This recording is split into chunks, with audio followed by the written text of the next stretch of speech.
Hello bachcho, let's read this question. So the question says two statements are given, one labeled assertion A and the other labeled reason R. Select the correct answer to these questions from the codes 1, 2, 3 and 4 as given below. हमें दो statements दिए हैं, उसमें से एक का label है assertion और दूसरे का लेबल है रीजन. हमें ये जो चार गिवन कोड्स हैं इनमें से सेलेक्ट करना है कि कौन सा कोड सही आंसर डिपिक्ट करता है. Let's see the codes. First code is both assertion and reason are true and reason is correct explanation of assertion. Second code is both assertion and reason are true and reason is not the correct explanation of assertion. Third है assertion is true but reason is false. And fourth है assertion is false but reason is true. अब यहाँ पे जो हमारे statements है वो देख लेते हैं.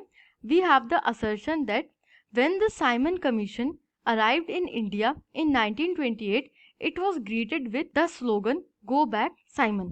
जब साइमन कमीशन इंडिया में आया तो उसे "Go back, Simon" जैसे स्लोगन से ग्रीट किया गया. Reason is the commission did not have a single Indian member. इसका रीजन है कि साइमन कमीशन में एक भी इंडियन मेंबर नहीं था. Let's see the key concept.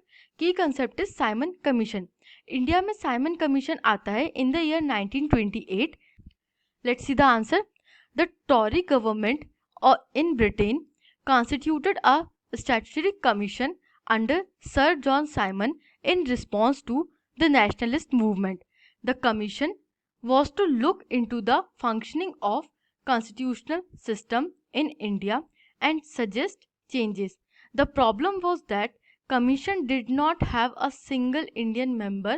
All of them were British. Simon commission India में आता है. जो टॉरी गवर्नमेंट होती है ब्रिटेन में वो एक स्टैट्यूटरी कमीशन डिजाइन करते हैं. स्टैट्यूटरी कमीशन मतलब कि गवर्नमेंट बॉडी डिजाइन करते हैं under sir John Simon in response to nationalist movements. Nationalist movement जो भी हो रहे थे इंडिया में उनके रिस्पॉन्स पे.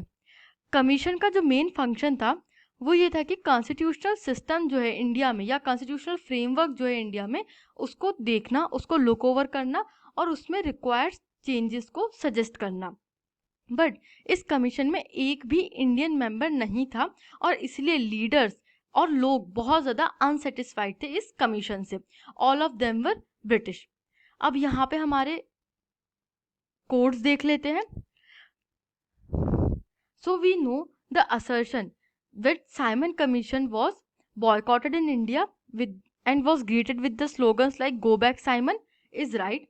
And the reason commission did not had a single Indian member is also right.